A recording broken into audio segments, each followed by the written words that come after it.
Olá, seja bem-vindo ao vídeo. Eu sou o Oliver e olha, eu sei que você já ouviu centenas de vezes em vários lugares especialistas dizendo que a vida no Instagram, no Facebook é falsa, artificial, cheia de filtros, enquanto as pessoas na vida real são tristes e defeituosas. Eu não vou aqui trazer mais do mesmo, porque eu preciso te trazer algo novo, né?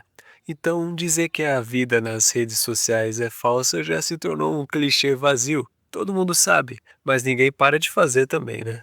O buraco, na verdade, é muito mais embaixo. Nós não inventamos a farsa digital, nós apenas a industrializamos. A humanidade sempre teve pavor da própria mediocridade. Séculos antes do primeiro algoritmo ser inventado, a gente já era mestre na arte de editar quem nós somos. E se você não acredita em mim, espera que eu vou te explicar. Então, para pensar. Tudo que a gente sabe sobre a história da humanidade advém de papéis onde pessoas escreveram coisas nesses papéis. Então, quando você vê aqueles quadros com os reis, o pessoal da nobreza medieval, ou aquelas estátuas da Grécia Antiga com os imperadores e os centuriões, bem, tudo o que a gente sabe sobre eles foi porque alguém escreveu. Mas presta atenção, papel aceita qualquer coisa. Logo, podemos assumir com alguma segurança que a história se equivoca. Pessoas burras, medrosas, desonestas e covardes certamente foram retratadas como grandes exploradores, conquistadores ou estrategistas militares. Inclusive, para você ter uma ideia, o tal do Alexandre o Grande, né? Que nos livros e nas estátuas ele é um titã, um semideus de presença esmagadora, imponente, só que nos registros históricos nem tão editados, ou seja, né, lê-se nas entrelinhas aqueles cujos foram escritos não por seus asseclas, mas por seus inimigos ou pessoas neutras, indiferentes, sugerem que ele tinha entre 1,52 m e 1,56 m de altura. Meu irmão, o cavalo dele devia ser um pônei, tá ligado? Ou seja, ele era quase um anão, mas que a iconografia da época fez questão de esticar a altura dele. Os escribas antigos, eles eram filtros de Photoshop da antiguidade. Se um rei era medroso, a pena do escriba o transformava em nobre. Se era mau caráter, a história diria ser extremamente bondoso e compreensivo com os demais. E mesmo aqueles que eram retratados como ruins, geralmente era por mãos inimigas. A gente tem que entender que na história, o vilão raramente é o homem cruel, mas sim o derrotado que não teve a chance de pagar o seu próprio escriba para contar a sua versão.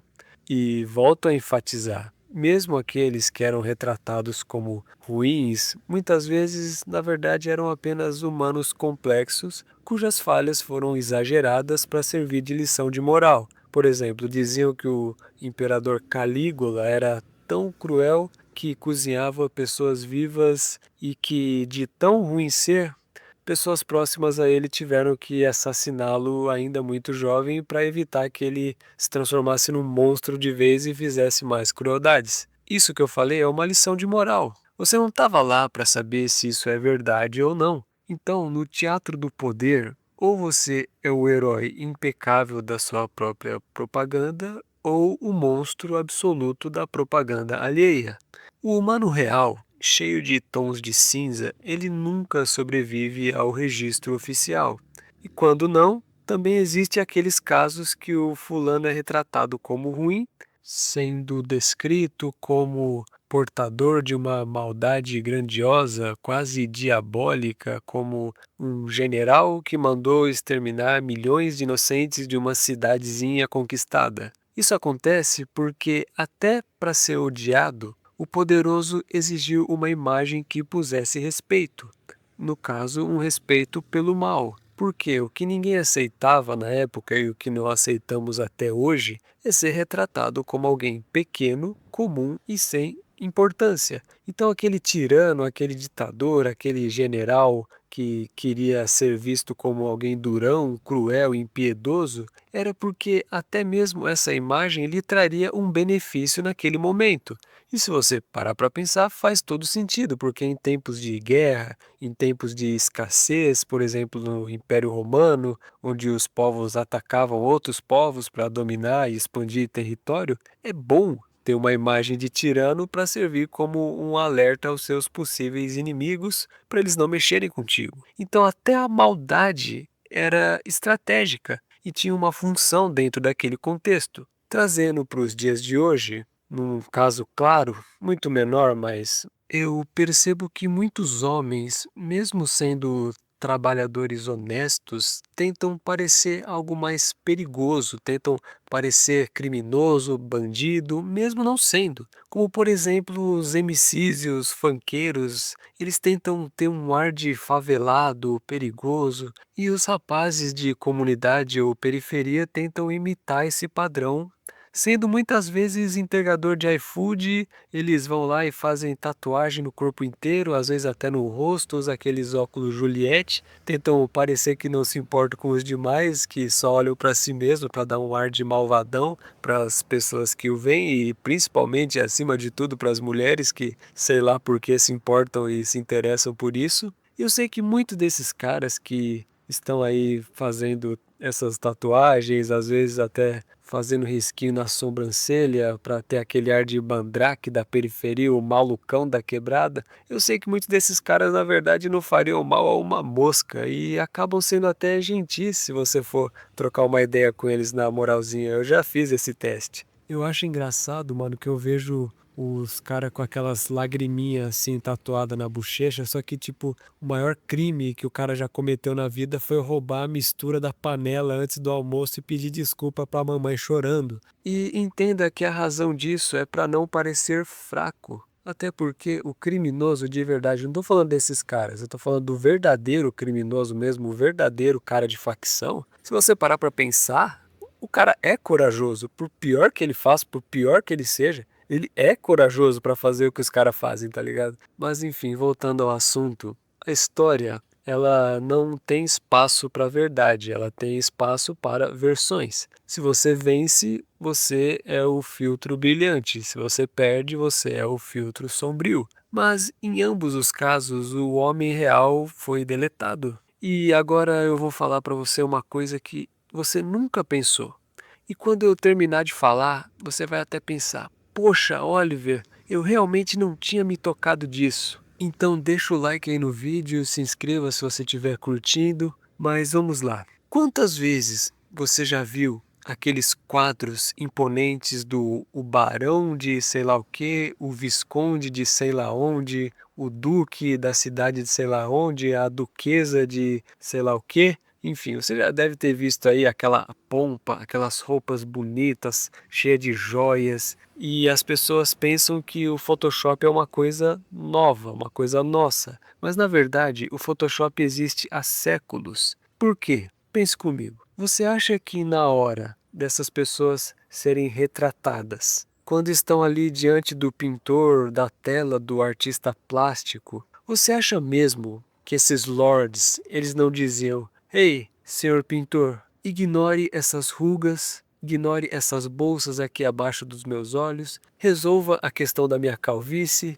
me faça mais alto, faça com que meus ombros pareçam mais largos, me faça mais magra. Enfim, você acha que isso não acontecia? Você vai mesmo dizer para mim que isso não acontecia? Mano, o pintor gastava mais tinta para esconder os defeitos do rosto da pessoa do que para pintar o fundo do quadro, mano. Se o barão se olhasse no espelho depois de olhar para o quadro, ele processava o espelho por calúnia e difamação. Hoje, por exemplo, a gente tem o Nano Banana. Se você tira uma foto do lado de um Fusca e você manda a sua imagem para IA, você pode escrever ali: olha, Nano Banana, transforme esse Fusca em uma Ferrari vermelha. E ela vai lá e faz. Você acha que isso é novidade? Quantas vezes uma duquesa, uma baronesa ia posar para pintura com um colar vagabundo de madeira, mas na hora de ser retratada no quadro ela dizia ao pintor: torne isso um colar de pérolas. E o pintor o fazia, ele era pago para isso. Faça meus brincos reluzirem como ouro. E o pintor ia lá e o fazia. Eu não preciso nem falar, da verdade, dos europeus, porque se a gente vier aqui para o Brasil, o grito da independência de Dom Pedro I, ele não estava sobre um lindo cavalo branco imponente, ele estava sobre uma mula. É sério, existem vários registros oficiais da época que relatavam que de fato era uma mula e ainda por cima o Dom Pedro não estava com aquela pompa cheio de medalhas igual aparece no quadro. Ele estava sujo, fedido depois de muitos dias de viagem. Inclusive há também registros oficiais de que ele estava com dor de barriga, sendo que ele de fato parou a comitiva várias vezes durante a viagem para ir no mato cagar. Então você imagine a situação. Parece uma piada que eu vi uma vez de quando ele ergueu o braço para falar independência ou morte. O cara do lado falou: abaixa o braço que o cheiro tá forte. Então faz todo sentido, mas você imagine a situação. Só que a arte, ela não aceita a fragilidade do corpo, ela exige a perfeição do mito. Isso reforça a tese de que a humanidade tem pavor do que é comum. A gente prefere a mentira heróica do que a verdade humana. O quadro estampado na parede, ele era tipo o feed da elite na época. O quadro ele não servia para mostrar a verdade, mas para fabricar o respeito através da mentira, né? E aí a gente pode mencionar o psicólogo Carl Jung, que chamava isso de persona, que é a máscara que a gente usa para sobreviver ao social. O problema é que no passado só os ricos, a elite, a nobreza, os reis podiam pagar pela mentira. E hoje a gente democratizou o auto-engano. É como se a gente vivesse num palco 24 horas por dia, onde os bastidores, ou seja, aquele lugar onde podemos ser feios, tristes e comuns, eles simplesmente deixaram de existir. É aqui que a tal máscara começa a grudar na pele. Existe um personagem que encarna muito bem essa agonia de forma brutal, que é o Homelander, do The Boys. Acho que em português chamam de Capitão Pátria, né? Muitos veem ele como um monstro porque ele tem o poder de um deus e a ética de um predador. Mas a verdadeira monstruosidade dele é mais humana do que parece, porque o Homelander, ele não é um monstro porque ele é super poderoso, ele é um monstro porque ele acredita na própria edição. Ele é o produto de um departamento de marketing. Eu lembro que tem um episódio onde ele finge que visita uma casa onde ele cresceu desde criança, e ele chega a falar com o diretor que, por mais que ele estivesse ali atuando, fingindo que se emocionava ao reencontrar a cama em que ele dormia, era tudo mentira e ele estava só enganando a própria audiência. Porque ele vive sob a luz dos refletores, viciado no amor de uma multidão que ama uma imagem de algo que não existe. O drama dele é que ele não consegue aceitar o humano patético, carente e quebrado que ele é por fora das câmeras. Quando a distância entre quem você projeta e quem você realmente é se torna um abismo, a sua sanidade cai lá para baixo, para dentro desse abismo. A nossa era não é a era da tecnologia, é a era do burnout do ego.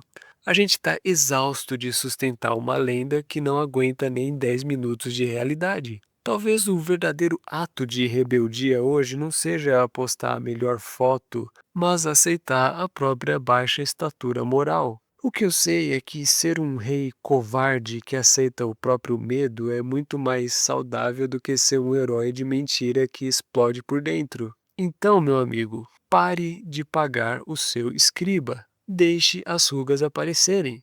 No final das contas, a edição ela só engana quem não precisa viver com ela todos os dias, especialmente você mesmo. Eu não gosto muito de falar desse assunto, mas todas as críticas que eu faço nessas gravações eu tenho que direcioná-las também a mim mesmo. E quando eu sinto que é para acrescentar algo, eu até posso me abrir sobre as minhas próprias experiências, então, porque eu tive uma vida diferente. Então, quando eu tinha lá os meus 20 aninhos, um pouco menos, eu percebia que o meu corpo estava mudando e se tornando algo que hoje pode me considerar um PCD, mas na época isso estava acontecendo, eu estava com uma doença se agravando e progredindo, então eu não sabia como agir naquele momento e por isso eu sempre tentava esconder e tentar parecer normal, talvez para ser mais aceito e enfim. Eu percebi que a longo prazo isso não funcionava e eu tive que em algum momento tirar essa máscara. E era um tanto quanto inadequado, porque eu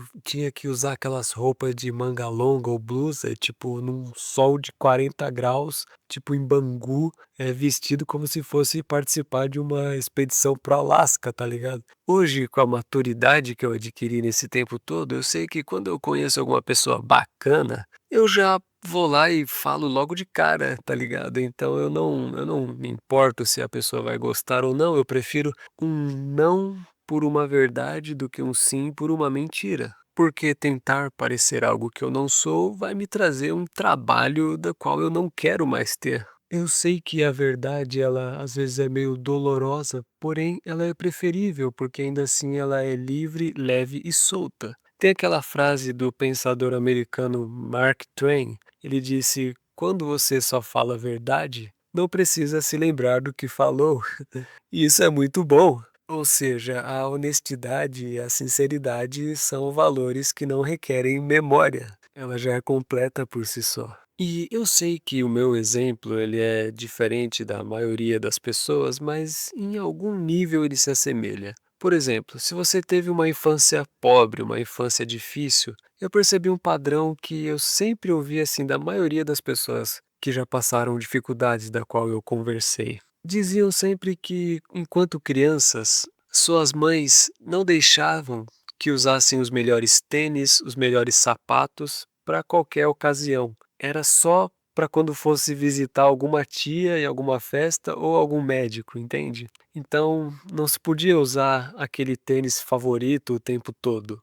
Logo, eu sei que eu peguei um exemplo que também não cabe para todo mundo, mas eu sei que em algum nívelzinho você já quis passar uma imagem de você que não era exatamente verídica. Eu tenho certeza que todo mundo já passou por isso. Então, se você vive para manter a sua lenda, você morre um pouco a cada vez que alguém te olha de verdade. É uma exaustão de quem precisa ser o próprio departamento de marketing, o próprio guarda-costas e o próprio escriba, tudo ao mesmo tempo. A gente se transformou em mini Alexandres de 1,5 m gritando para o mundo que somos gigantes enquanto nossas pernas tremem de cansaço. O mundo nunca vai te amar pelo seu filtro. O mundo ama a perfeição, porque ela é inofensiva, ela é de plástico, ela não exige nada. Mas como fica a conexão real? Essa só acontece na falha, porque no momento em que eu aceito os meus defeitos, eu tiro das mãos dos outros o poder de me diminuir. E você não pode humilhar um homem que já se aceitou comum. Então, a minha provocação não é para que você seja mais autêntico, isso já virou mercadoria para vender curso. A minha provocação é: tenha coragem de ser irrelevante. Tenha a coragem de ser o cara com a roupa inadequada, com o problema aparente e com a vida sem edição. Tenha coragem de dar férias ao seu pintor. Deixe que a história se equivoque a seu respeito. No fim das contas, é melhor ser um anão livre do que um gigante de gesso que não pode nem respirar para não rachar a pintura. A liberdade não está no topo do pódio do Alexandre o Grande. A liberdade está no mato do lado de fora da estrada onde o Dom Pedro estava cagando com a sua dor de barriga durante a viagem para declarar a independência do Brasil. É ali, na nossa fragilidade mais humana e fedida, que a gente finalmente deixa de ser um personagem e começa de fato a existir. Afinal, se o mundo parou de te amar, talvez seja porque ele ainda não teve a chance de te conhecer de verdade. Ele só conheceu o seu escriba, e o seu escriba, convenhamos, é o chato e mentiroso. Então, para concluir esse vídeo, eu vejo que muitas pessoas ficam atacando o algoritmo, as redes sociais, os estímulos pelas fotos perfeitas, mas eu já provei, conforme falei no início do vídeo, que se referindo ao passado, do império, dos tempos medievais, isso já existia, isso é humano, não é a máquina que está fazendo isso. As pessoas fazem isso porque querem fazer. A máquina não te obriga a colocar um filtro para ficar mais musculoso. Quem faz isso é você. Então, o que a tecnologia faz é que ela proporciona nós mostrarmos o que nós somos, mesmo que nós sejamos uma mentira. A diferença é que no passado a mentira, conforme eu disse, era um luxo da elite. E hoje a gente democratizou essa angústia, a gente transforma cada cidadão comum em seu próprio carrasco, em seu próprio marqueteiro e o seu próprio rei de mentirinha, exausto por sustentar uma linhagem que só existe na tela do celular. O algoritmo não inventou a vaidade humana, ele apenas descobriu que ela é o combustível mais barato do mundo. Ele não nos ensinou a mentir. Ele nos deu o palco que sempre desejamos para esconder quem realmente somos. A gente fica viciado na nossa própria lenda, mas a história nos mostra que toda vez que tentamos viver apenas do palco, os bastidores apodrecem. A gente não precisa de um novo aplicativo, a gente precisa de coragem de ser feio, pequeno e real de novo. Então, talvez o maior ato de coragem do século XX não seja conquistar o mundo como Júlio César o almejou. Talvez seja aceitar o direito de ser comum, de ser um Homelander sem capa, sem poderes e sem público. Porque no fim das contas, a liberdade começa onde a nossa edição termina. Enfim, eu sou o Oliver e isso é o que eu sei até agora. Se você assistiu até aqui, muito obrigado e por favor deixe o seu like, assim eu posso trazer mais conteúdo. E não se incomode em comentar o que você achou ou de que cidade você está assistindo. Então vamos encerrar o vídeo e até a próxima.